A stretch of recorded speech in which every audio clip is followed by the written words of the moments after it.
रास्ता साफ हो गया है। जी हां, पंचायत चुनाव 11 चरणों में होंगे। पहले चरण का चुनाव 24 सितंबर को होगा, वहीं अंतिम और 11वें चरण का चुनाव 12 दिसंबर को होगा। आपको बता दें कि 29 सितंबर को दूसरे चरण के चुनाव होंगे, वोट डाले जाएंगे। फिर 8 अक्टूबर को तीसरा, 20 अक्टूबर को चौथा, 24 अक्टूबर को पांचवा, 3 नवंबर को छठा, 15 नवंबर को सातवां, 24 नवंबर को आठवां, 29 नवंबर को नौवां, 8 दिसंबर को 10वां और 12 दिसंबर 11वें चरण की वोटिंग कराई जाएंगी।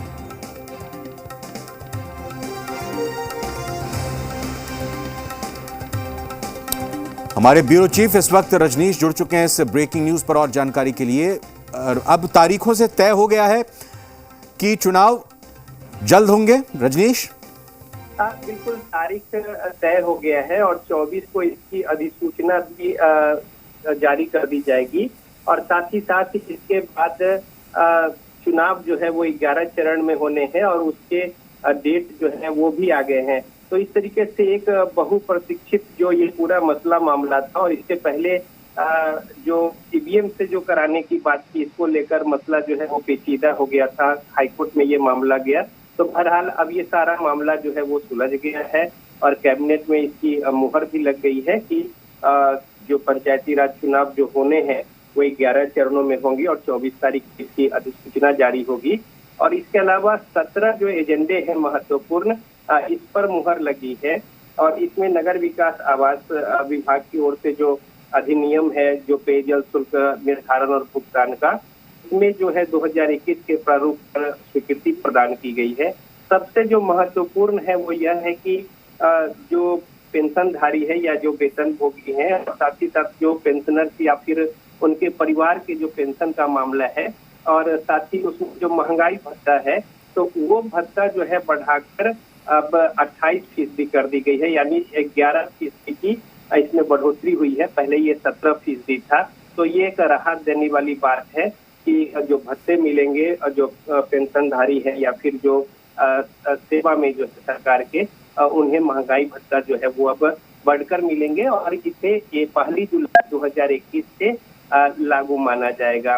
और इसके अलावा कई और दूसरे महत्वपूर्ण है, जिसमें सबसे एक जो अहम बात है, महिला सशक्तिकरण को जो सरकार ने कदम उठाया है, उसके तहत जो नारी शक्ति योजना है मुख्यमंत्री का, तो उसमें अभी तक ऐसा प्रावधान था कि जो यूपीएससी या बीपीएससी में जो लड़कियां पास करती थी, तो सिर्फ एससी एसटी या अत्यंत पिछड़े विभाग जो वर्ग से जो लड़कियां होती थी, उन्हें आगे की पढ़ाई और तैयारियों के लिए लाभ मिलता था। लेकिन अब सरकार की योजना के तहत 50,000 और 1 लाख रुपए का जितनी भी लड़कियां चाहे किसी भी वर्ग की हो, वो यूपीएससी या बीपीएससी की प्रारंभिक परीक्षा में पास करती है सिविल सेवा के लिए, तो फिर उन्हें अग्रता। मैं रजनीश आपको इसी पॉइंट पर रोक रहा हूँ। बाकी जो एजेंडे हैं मुख्य, उन पर और विस्तार से जानकारी आपसे लेता हूँ। आप बने रहिए फोन लाइन पर, क्योंकि मैं दर्शकों को जरा इस खबर के बारे में दूसरी महत्वपूर्ण जो खबर आप बता रहे हैं, ब्रेक कर रहे हैं, उस पर भी जानकारी दे देता हूं। पहले राजधानी पटना में सीएम नीतीश कुमार के नेतृत्व में कैबिनेट की बैठक हुई। इस बैठक में कुल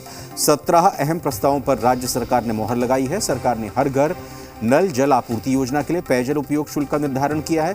इसके अलावा प्राथमिक स्कूल में शिक्षकों की नियुक्ति के मामले में भी फैसला लिया गया है। वहीं सरकार ने पेंशन पाने वाले राज्य सरकार के सरकारी कर्मचारियों के महंगाई भत्ते को 11% बढ़ाने की मंजूरी दे दी है। सरकारी कर्मचारियों को 1 जुलाई 2021 के प्रभाव से 17% के बदले 28% महंगाई भत्ता दिया जाएगा। रजनीश, ब्यूरो चीफ, लगातार बने हुए हमारे साथ। रजनीश, जो महत्वपूर्ण पॉइंट्स आपने बताए, उनके अलावा और बाकी चीजें बता दीजिए। देखिए, जो शिक्षा विभाग के महत्वपूर्ण मामले हैं, उसमें जो बिहार राजकीय प्राथमिक विद्यालय थे और इसके अलावा जो राज्य उच्च माध्यमिक विद्यालय थे, ये दोनों अलग अलग इसमें पॉइंट है जो 17 एजेंडे में, और इसमें दोनों में नियमावली में संशोधन कर 2021 की स्वीकृति जो है वो कर दी गई है।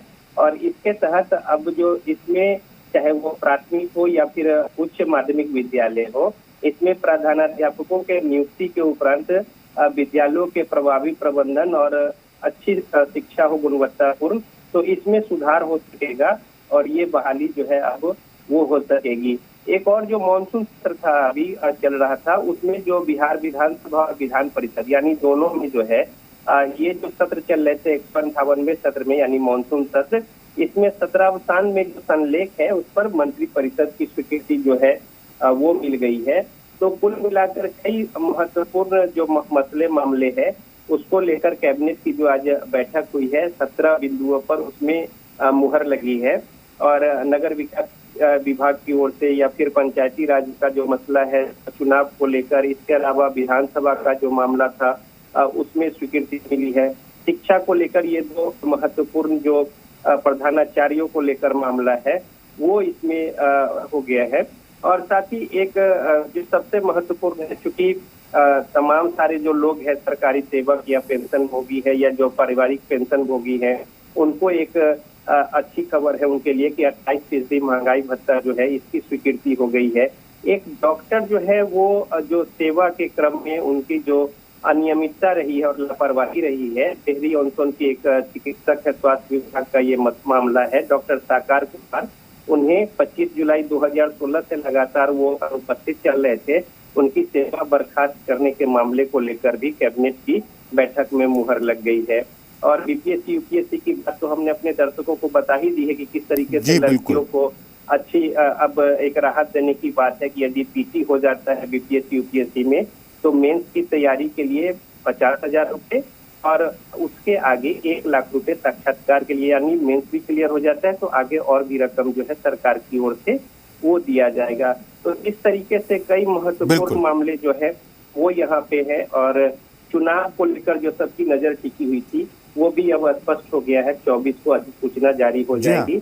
और एक और रविंद्र जो महत्वपूर्ण मामला है पिछड़ा वर्ग और अति पिछड़ा वर्ग, जो पिछले दिनों आपने सुना हुआ किस तरीके से स्कॉलरशिप को लेकर जो मामला था, तो उनके कल्याण को लेकर जो पिछड़ा वर्ग और अति पिछड़ा वर्ग कल्याण विभाग की ओर से जो वो स्कॉलरशिप दिए जा रहे थे उसको अब शिक्षा विभाग को सौंप दिया गया है। बहुत बहुत धन्यवाद रजनीश आपका फिलहाल इस खबर